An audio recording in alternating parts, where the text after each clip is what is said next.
Hello students, welcome to my YouTube channel Shreyas classes. Accounts में हमारा एक चैप्टर चल रहा है। चैप्टर का नाम है अकाउंटिंग फॉर शेयर कैपिटल। इसमें आज एक मोस्ट इंपॉर्टेंट टॉपिक हम समझने वाले हैं, that is the forfeiture of shares. Forfeiture का अगर हम मीनिंग समझे, फोरफीचर का मतलब होता है शेयर को छीन लेना। कई बार इसे हम जब्त करना भी बोलते हैं। कंपनी जनरली शेयर्स कब छीनती होगी? जब कोई शेयर होल्डर पैसा नहीं देता। तो कंपनी क्या करती है? प्रैक्टिकली तो ऐसे ही होता है। कंपनी क्या करती है, जैसे किसी ने फर्स्ट कॉल या सेकंड कॉल की पेमेंट नहीं करी तो कंपनी उसको नोटिस भेजेगी कि सर आपके बैलेंस पेंडिंग है, प्लीज सबमिट योर बैलेंस। एक नोटिस आया, दूसरा नोटिस आया, 3 या 4 नोटिस के बाद कंपनी एक लास्ट फाइनल नोटिस भेजती है। उसमें लिखते हैं कि अगर अब आपने विद इन 10 डेज और 15 डेज में पेमेंट नहीं करी, we will forfeit your share. हम आपके शेयर्स छीन लेंगे। तो अगर कंपनी शेयर छीन रही है तो उस केस में हमारी जर्नल एंट्री क्या होगी? बेटा ध्यान से समझेंगे। जब कंपनी ने शेयर इश्यू करे थे तो हमने हर एंट्री में शेयर कैपिटल को क्रेडिट किया था, क्योंकि कंपनी के पास से शेयर्स जा रहे थे। तो हमारा रूल कहता है credit what goes out. But जब कंपनी शेयर छीन रही है तो शेयर वापसी आएंगे। रूल लगता है डेबिट व्हाट कम्स इन। तो शेयर्स वापसी आ रहे हैं तो हमारी एंट्री होती है share capital account debit. Share capital account debit to share forfeiture to share to unpaid calls to unpaid calls. अब बेटा बहुत ध्यान से समझेंगे। बच्चा हर बार ये एंट्री तो समझ लेता है, कहता सर समझ आ गई, बस ये बताओ अमाउंट कितने से करनी है ये एंट्री। एक बात बहुत ध्यान से सुनना। पहली बात तो अनपेड कॉल वर्ड तब यूज होगा जब आपको ये नहीं पता होगा उसने कौन सी कॉल नहीं दी। मान लो उसने कहा कि 10 रुपए का शेयर था, उसने एप्लीकेशन दे दी, अलॉटमेंट दे दी, बाकी नहीं दिए। अब बाकी में फर्स्ट कॉल है या सेकंड कॉल भी है या थर्ड कॉल भी है या सिर्फ फर्स्ट कॉल है, तो पता नहीं। तो मैं क्या लिखूंगा? To unpaid calls. अगर मुझे बता दिया कि उसने ये 2 कॉल नहीं दी तो मैं उन दोनों कॉल का नाम लिखूंगा, to share first call, to share second call. Unpaid call word कब यूज करेंगे? जब मुझे नहीं पता होगा कि कौन कौन सी कॉल उसने नहीं दी। ये तो बात हो गई एंट्री की। अब बात आती है सर अमाउंट कितना आएगा। ध्यान से समझेंगे। मैं यहाँ पे कुछ वर्ड्स लिख रहा हूं कि शेयर कैपिटल में कौन सा अमाउंट आएगा। Number of shares forfeited into called up value, called up amount. ध्यान से समझेंगे बेटा। पहली बात तो नंबर ऑफ शेयर फोरफीटेड। बच्चा क्या करता है, जितने से क्वेश्चन चल रहा है उतने शेयर लिख देता है यहां से। बेटा ध्यान से समझना। मैंने जब आपको पहली बात इसमें बताई फोरफीचर का मतलब क्या होता है, जिसने पैसे नहीं दिए उसके शेयर छीनने हैं ना। और बच्चे को यही नहीं समझ आता कितने नंबर ऑफ शेयर से एंट्री करनी है। अब कितने नंबर ऑफ शेयर लेने हैं? जिसने हमें पेमेंट नहीं दी उसके तो फोरफीट करेंगे आप। तो यहां पे लिखा है नंबर ऑफ शेयर्स फोरफीटेड। तो समझ आ गया कितने लेंगे आप? जिसने जिसने पैसे नहीं दिए सिर्फ उसके फोरफीट करने वाले, यानी कि कॉल इन एरियर वालों पे ध्यान देना। कंपनी बताएगी इसने पैसा नहीं दिया तो इसके शेयर छीन लो, तो वहां पे आएंगे number of share forfeited into called up value. अब कॉल्ड अप वैल्यू का मतलब क्या है? ध्यान से समझेंगे। मान लो कंपनी 1000 शेयर 10 रुपए का एक फोरफीट कर रही है। क्यों फोरफीट कर रही है? ध्यान से समझना। उसने अलॉटमेंट और फर्स्ट कॉल नहीं दी और कंपनी ने फाइनल कॉल तो अभी कॉल ही नहीं करी। फाइनल कॉल तो कॉल ही नहीं करी। तो मैं यहां पे क्या लिखने वाला हूं? नंबर ऑफ शेयर फोरफीटेड, जिसने पैसे नहीं दिए, 1000 वाले ने नहीं दिए, 1000 इनटू कॉल्ड अप कितना है? 7 रुपए भाई। 2 तो नहीं दिया उसने। बेटा कॉल्ड अप का मतलब क्या होता है? कितने कॉल किए हैं। मैंने ये रिसीव लिखा है क्या वर्ड? कॉल कितने करे कंपनी ने? 2 और 3 5 और 2 7 रुपए। कॉल्ड अप है। कॉल्ड अप मतलब कितने कॉल कर चुकी है कंपनी। जो कॉल नहीं किया बस वो हटाना है, ठीक है। फोर्थ फीचर में क्या आता है, number of share forfeited into amount already paid, जो उसने ऑलरेडी पे कर दिया मुझे, यानी कि 1000 इंटू 2, और यहां पे अनपेड कॉल की वजह क्या आ जाएगा, टू शेयर अलॉटमेंट और टू शेयर फर्स्ट कॉल। कितने से आ जाएगी ये, 1000 इंटू 3 और 1000 इंटू 2। आगे बात समझ, ये तो बहुत सिंपल अमाउंट है। अब बात आती है, बच्चा कहता है सर ये एंट्री करनी कब है। बेटा जब आपको बता दिया कि उसने पैसे नहीं दिए और इसके शेयर हमने फोरफीट कर लिए, इसका मतलब application allotment first call second call पे कोई फर्क इससे, ये अलग ही एंट्री है। पर आनी कब है, सीक्वेंस कब रहेगा, अगर उसने इस क्वेश्चन में जैसे मैंने आपको बताया कि उसने क्या पे नहीं करा, अलॉटमेंट और सेकंड कॉल तो उससे मंगाई ही नहीं थी, तो इसका फोर फीचर कब करेंगे, फर्स्ट कॉल के बाद। फर्स्ट कॉल के बाद। आपने किसी से पैसे लेने थे, एप्लीकेशन मांगी उसने दे दी, अलॉटमेंट नहीं दी, फर्स्ट कॉल, सेकंड कॉल तो तुमने उससे करी ही नहीं, उसके शेयर ही छीन लिए, तो सेकंड कॉल से पहले उसके शेयर छीन लोगे ना, तभी तो बाकी उसे मांगोगे। समझ रहे हो बात को। तो जब उसके शेयर फोरफीट हुए उसी कॉल के बाद फोर फीचर की एंट्री डाल देना, उसके आगे बाद में चलना। और मान लो इसमें सेकंड कॉल भी ना दी होती, फिर सेकंड कॉल के बाद फोर फीचर होता। समझ आ गई बात, कोई प्रॉब्लम। ये फोर फीचर कब करना है आपको समझ आ गया। इस क्वेश्चन में मैंने एज्यूम किया कि इस केस में कोई प्रीमियम नहीं है क्वेश्चन में, ये क्वेश्चन में क्या मान लिया, no premium in the question. आगे केस लेके चल रहा हूं, forfeiture of shares, forfeiture of shares when premium is given in question.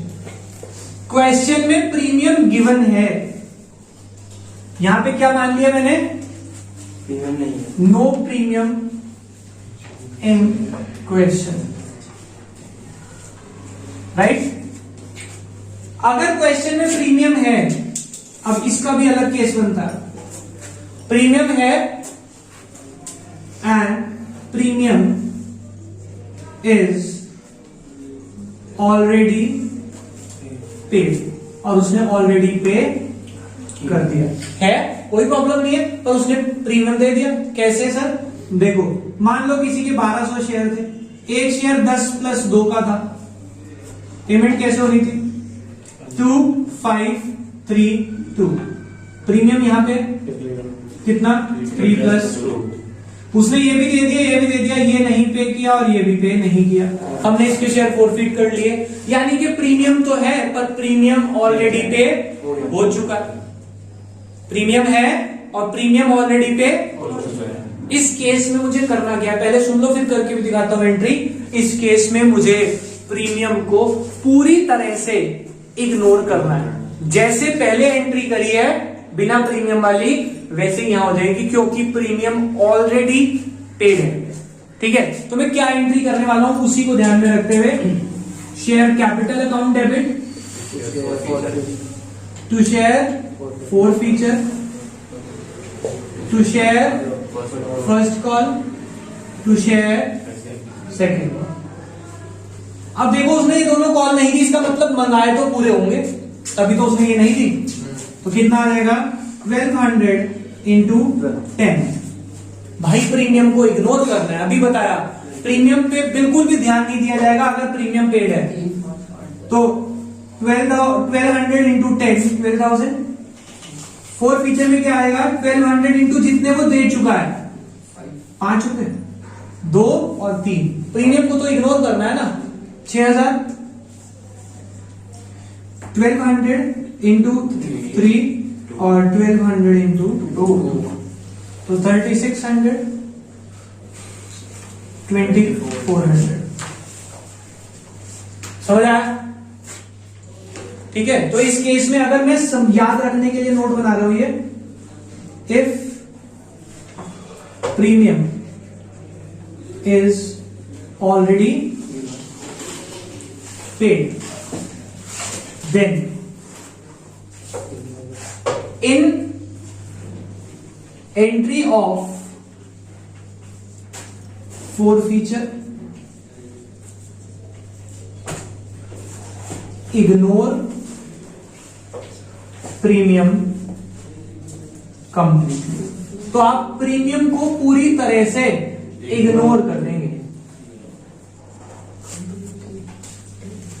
मैंने कौन सी एंट्री में लिखा? In the entry of forfeiture. भाई साहब ध्यान रखना कौन सी एंट्री में बोल रहा हूं. ऐसा ना हो अलॉटमेंट की एंट्री में भी प्रीमियम छोड़ के आगे सर ने कहा था प्रीमियम दे दिया छोड़ दो. पूरा क्वेश्चन पूरा कॉन्सेप्ट वैसी रहेंगे. मैं सिर्फ फोरफीचर की एंट्री की बात कर रहा हूं, तो वो बेवकूफी मत कर देना. इसीलिए हाईलाइट करा एंट्री ऑफ फोरफीचर में इग्नोर करेंगे आप. क्लियर बेटा. प्रीमियम अभी जब मैं आपको दूसरी बात बताऊंगा कि इसके शेयर फोरफीट कर रहे हैं और इसने प्रीमियम नहीं दिया, तो वो प्रीमियम भी मेरा नुकसान है ना. अभी पता लगेगा. उसका रीजन मैं आपको दूंगा. दूसरा केस समझे फिर पता लगेगा आपको. If premium is not paid, अगर उसने प्रीमियम पे नहीं किया, सपोज इसका जैसे इसके केस बनाते हैं. सपोज एक शेयर होल्डर के पास 500 शेयर थे. एक शेयर 10 प्लस 2 कितने का था?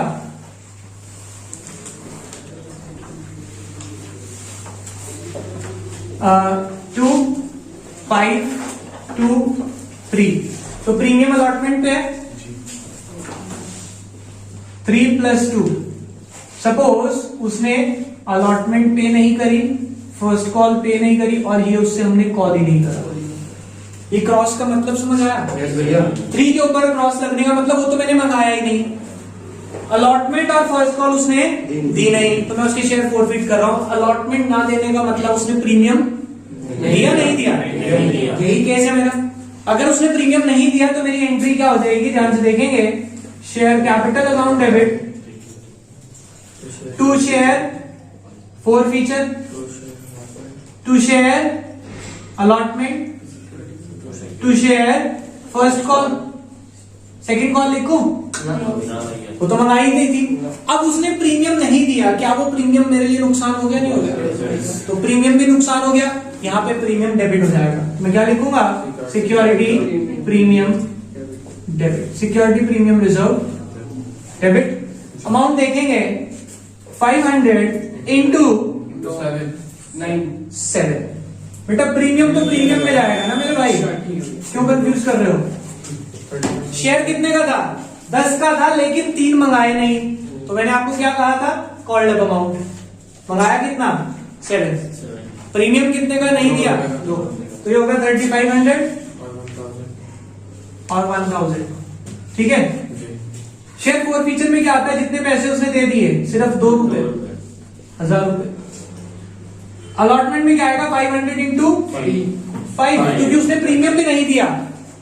प्रीमियम भी तो बेटा अगर वो लॉस बुक किया तो फिर टोटल कैसे मैच करोगे? अलॉटमेंट में लॉस तभी तो मैच होगा. 2500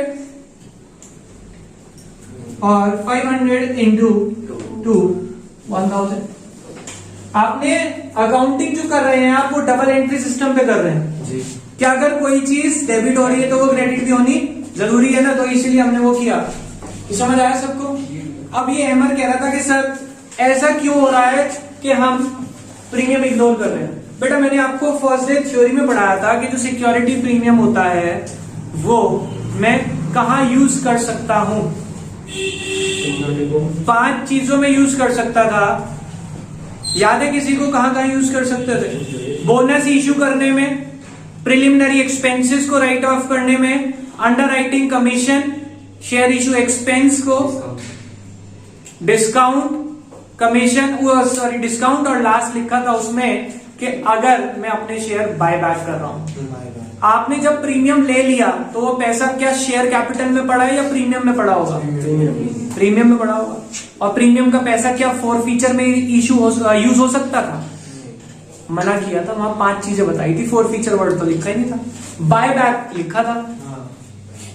बाय बैक करने में यानी कि अपने शेयर जब आप खरीद रहे हो फोर फीचर में तो आप छीन रहे हो ना, और जब छीनते हैं तो पैसे वापसी थोड़ी देते हैं। तो प्रीमियम का पैसा मेरे पास आ चुका है तो मैं उसे क्यों शो करूं, वो तो मेरे पास मेरी इनकम हो गई ना।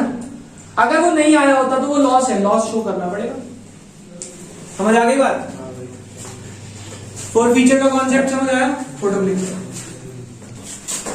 हाँ जी बेटा, इधर देखें, हमने फोरफिट किया तो आप एक चीज बहुत आराम से देख सकते हैं, यहाँ पे ध्यान से समझ भी सकते हैं कि जो फोर फीचर मैंने यहाँ पे किया, यहाँ पे क्या आया था, जो पैसा उसने दे दिया 1000 इंटू 2000, यहाँ पे आया कितना फोर फीचर में 6000, यहाँ पे फिर आया सर 1000, यानी कि फोरफिट करने में कहीं ना कहीं कंपनी को फायदा हो रहा है। कौन सा क्या फायदा हो रहा है कि जो पैसा वो दे चुका था वो कंपनी को वापसी नहीं करना, तो कंपनी को फायदा तो हो गया। पर जब वो कंपनी ने जो शेयर छीन लिए, अब वो कंपनी उन शेयर्स को दोबारा से किसी और को बेचेगी, ठीक है।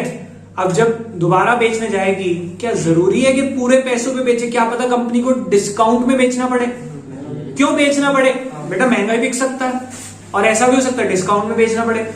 महंगा कब बिकता है? जब कंपनी के शेयर मार्केट में रेट और ऊपर चल रहे हो, और सस्ता कब बिकता है? जब रेट बहुत डाउन चल रहे हो। तो सिचुएशन तो, मार्केट सिचुएशन तो कुछ भी हो सकती है। अगर कंपनी को सस्ता बेचना पड़ा तो उस सस्ते बेचने में नुकसान होगा, वो नुकसान कहां से कवर करेंगे?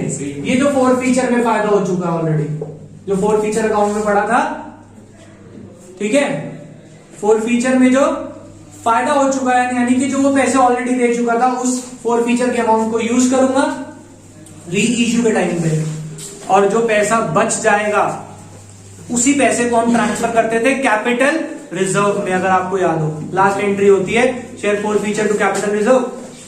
अगर वो पैसा पूरा यूज हो गया, मान लो जितना फायदा कमाया था उतना ही नुकसान हो गया री इश्यू में, फिर तो कुछ बचा ही नहीं। और अगर री इश्यू में नुकसान नहीं हुआ, वो पैसा पूरा बच गया, तो मैं उसे अपने रिजर्व में ट्रांसफर कर दूंगा, क्यों मेरा कहीं और यूज हो जाएगा फ्यूचर में। क्लियर हो गई बात? तो अब हम आगे कॉन्सेप्ट में बढ़ते हैं जिसका नाम है री इश्यू ऑफ शेयर्स। री इश्यू ऑफ फोरफिटेड शेयर्स भी कह सकते हैं उसे, ठीक है। तो फोर फीचर के बाद अब मैं नेक्स्ट कॉन्सेप्ट पे मूव कर रहा हूं। होपफुली फोर फीचर सबको समझ आ गया। अब फोर फीचर से लिंक्ड कॉन्सेप्ट ही है वो, फोर फीचर प्लस री इश्यू का क्वेश्चन आता है, तो ध्यान से देखेंगे उसे हम।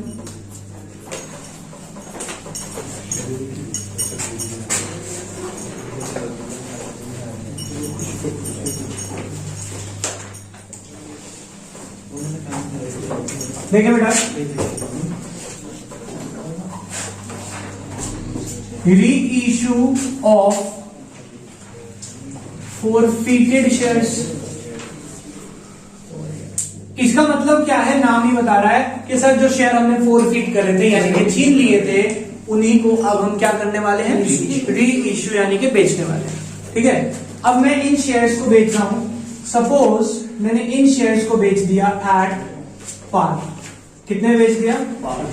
एट पार, यानी कि जितने का फोरफिट 10 वाला शेयर था 10 में ही बेच दिया। अब एक केस यहाँ पे मैं दोबारा से लिख रहा हूं कि जो मैंने फोरफिट करे थे, सपोज वो 1000 शेयर्स थे, एट द रेट 10 ईच पे फोरफिट करे थे, ठीक है। अब उसमें से 2 3 3 2 ऐसी पेमेंट आनी थी। उसने मुझे फर्स्ट कॉल और सेकंड कॉल नहीं दी थी, तो मैंने इसके शेयर फोरफिट कर लिए थे। अब इस केस में अगर मैं फोर फीचर की एंट्री पास करूं बेटा, क्या एंट्री बनेगी? Share capital account debit to share forfeiture to share first call to share second call, right. यहां पे क्या आएगा? 1000 इंटू 10, 10,000, 1000 इंटू कितना? 5000, 3000, 2000। इसमें तो कोई प्रॉब्लम नहीं है किसी को। अब सपोज नीचे लिखा है फोरफिटेड शेयर वर री इश्यूड एट ₹9 या at ₹10 per share as fully paid up, या फिर लिखा है issued the forfeited share as fully paid up. Focus किस पे रखना है? पेड अप पे फोकस रखना है। बार बार आप इसी की गलती करेंगे, मैं आपको अभी बता दिया। सबसे पहली लाइन आप गलती क्या करेंगे सर, कितने का इशू किया, कितने मिले, ये डिस्काउंट है या प्रीमियम है या पार है। पेड अप पे फोकस रखें, हमेशा किस पे फोकस रखेंगे आप। अगर लिखा है issued as fully paid up, fully paid up मतलब 10 वाला 10, ठीक है। अब फुल्ली पेड अप लिखा है यानी कि वो किस पे है, एट पार, ठीक है। अब एट पार जब री इशू कर रहे हैं पैसा आएगा और शेयर्स जाएंगे। अब कंपनी जब री इशू करती है, कंपनी एप्लीकेशन अलॉटमेंट का चक्कर नहीं चलाती, कहते पैसे दो शेयर लो बात खत्म करो। तो एंट्री होती है बैंक अकाउंट डेबिट, पैसा आएगा टू शेयर कैपिटल, जितने शेयर दिए सारा अमाउंट एक साथ ले लेंगे। 1000 इंटू 10,000 क्योंकि पूरे में इशू हुआ है, ठीक है। दूसरा केस क्या होता है, कंपनी ने इसको री इशू किया एट प्रीमियम, एट प्रीमियम का मतलब क्या है, ध्यान से समझना। वहां लिखा है company issue the forfeited share at ₹11 per share as fully paid up, इन 11 पर शेयर एज, फोकस किस पे होना चाहिए, फुल्ली पेड अप, यानी 10 वाला 10 में इशू किया लेकिन पैसे कितने ले लिए, 11। समझ आई बात। फुल्ली पेड अप का मतलब क्या है, उतने में इशू हुआ पर पैसे ले लिए कितने, 11। या फिर लिखा हो सकता है company issued the share at ₹9 per share at 9 per share as 7 paid up. Paid up कितना कर दिया, 7, और दिया कितने में, तो अभी भी प्रीमियम ही है। मैंने आपको क्या कहा, focus on paid up, paid up को फिक्स कर लो, उससे ज्यादा प्रीमियम, उससे कम डिस्काउंट, उसी पे इशू किया। ये ध्यान रखना है, आपको पेड अप वर्ड पे फोकस करना है। हर बार आप क्वेश्चन तभी गलत करके आते हैं पेपर में। आगे बात समझ, देखिएगा, अगर मैं इसको प्रीमियम पे इशू कर रहा हूं एट ₹11 पर शेयर इशू कर रहे हैं, कितने में इशू कर रहे हैं, एट ₹11, तो एंट्री क्या होगी, bank account debit to share capital to security premium reserve, right. कितना आएगा बेटा, 1000 शेयर्स इंटू शेयर कैपिटल में लिखते हैं 1000 इंटू 10 और 1000 इंटू 1, 10,000 पैसा आएगा 11,000 रुपीज। कोई प्रॉब्लम। लास्ट केस, अगर री इशू हो रहा है एट डिस्काउंट, सपोज वहां लिखा है eight issued at ₹9 per share as fully paid up, issued at 9 per share as fully paid up. अब फुल्ली पेड अप का मतलब मैंने आपको बता दिया, यानी कि 10 वाला शेयर 10 में इशू हो रहा है पर पैसे कितने ले रहे हो, 9, यानी कि ₹1 का क्या दे रहे हैं हमसे, डिस्काउंट। ₹1 का क्या दे रहे हैं। तो मेरी एंट्री इस केस में क्या होगी बेटा, नॉर्मल एंट्री करते हैं, पैसा आएगा बैंक अकाउंट डेबिट, शेयर्स जाएंगे टू शेयर कैपिटल।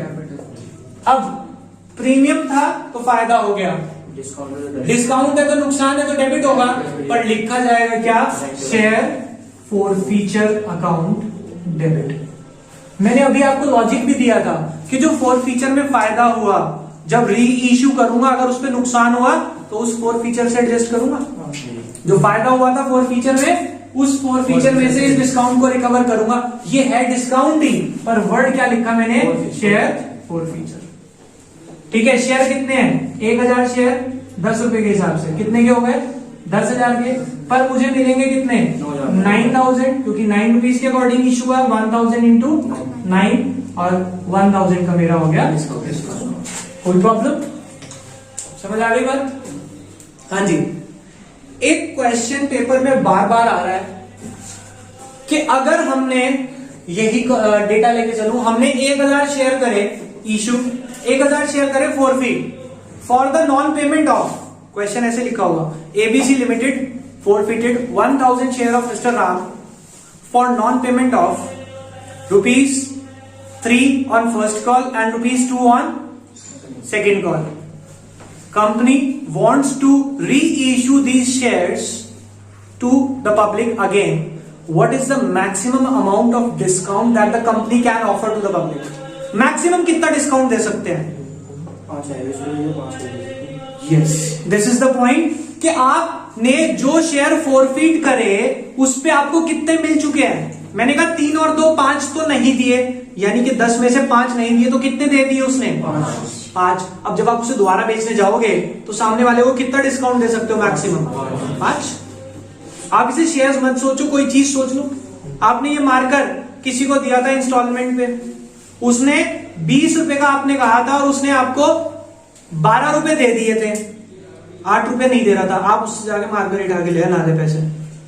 अब ये मार्कर जब आप किसी और को बेचने जाएंगे तो उसे आप मैक्सिमम कितना डिस्काउंट दे सकते हैं? जितने पैसे आपको मिल चुके थे, आप क्या कहेंगे? ला 8 रुपए में ले ले। क्यों? क्योंकि 12 तो आपको पहले ही मिल चुके हैं और आप क्या कहेंगे? 8 और आ जाएंगे मेरे पास, मेरे 20 रुपए आ गए, बात खत्म। तो यही क्वेश्चन है कि अगर कंपनी शेयर को री इश्यू कर रही है तो वो मैक्सिमम कितना डिस्काउंट दे सकती है? जितना उसे पहले मिल चुका था। समझ आ गई बात? इस तरह क्वेश्चन आपकी बुक में भी है, मैं आपको अभी दिखा दूंगा। क्लियर हो गया? अब ये हमने 4 फीचर कर लिया, री इश्यू कर लिया। जब भी 4 फीचर के साथ री इश्यू आएगा आपको एक एंट्री और बनानी है। क्या बनानी है? वो हमारी एंट्री होगी कैपिटल रिजर्व की। क्या एंट्री होगी? एंट्री तो यही होने वाली है, share 4 feature account debit to capital reserve. Share 4 feature account debit to capital reserve. Share 4 feature account debit to capital reserve. Share 4 feature account debit to capital reserve. ध्यान से समझे बेटा, मैंने आपको बताया था कि जो 4 फीचर में फायदा हुआ और री इश्यू में अगर कोई नुकसान हो गया, वो घटाने के बाद जो पैसा बचेगा वो मैं ट्रांसफर कर दूंगा कहां पे? अपने रिजर्व में। क्यों? मुझे प्रॉफिट हो गया। 4 फीचर में फायदा हुआ था कितने का बेटा? 5,000 का। ठीक है। अब री इश्यू में कोई डिस्काउंट नहीं दिया, कोई नुकसान नहीं है, यानी कि पूरे बच गए। मैं ट्रांसफर कर दूंगा कैपिटल रिजर्व में पूरे 5,000। दूसरे केस में मैंने री इश्यू करे प्रीमियम पे, यानी कि यहां भी कोई नुकसान नहीं हुआ बल्कि और फायदा हो गया। तो अब मैं ट्रांसफर करूंगा 5,000। क्यों 5,000 सर? 6,000 क्यों नहीं? क्योंकि बेटा वो तो पहले रिजर्व में लिखे हैं। क्या नाम है उसका? Security premium. ये रिजर्व में नहीं पड़े थे पैसे, इसको ट्रांसफर कर दिया मैंने टू कैपिटल रिजर्व। कोई प्रॉब्लम? आगे समझ? लास्ट केस में मेरे को नुकसान हुआ सर, कितने का? 5 का फायदा था, 1 का नुकसान हो गया, तो कैपिटल रिजर्व में कितना जाएगा? 4,000। आगे बात समझ? कोई प्रॉब्लम? तो हमारा यहां पे 4 फीचर, री इश्यू और कैपिटल रिजर्व पूरा कॉन्सेप्ट खत्म होता है। आज हमारे पास बहुत सारा होमवर्क होने वाला है, क्योंकि कल संडे है, तो इसी वजह से मैंने पहले ही सोच लिया था कि मुझे काम अच्छा खासा देना। तो अभी हम करेंगे नेक्स्ट क्लास में, बाकी अभी के लिए बाय बाय।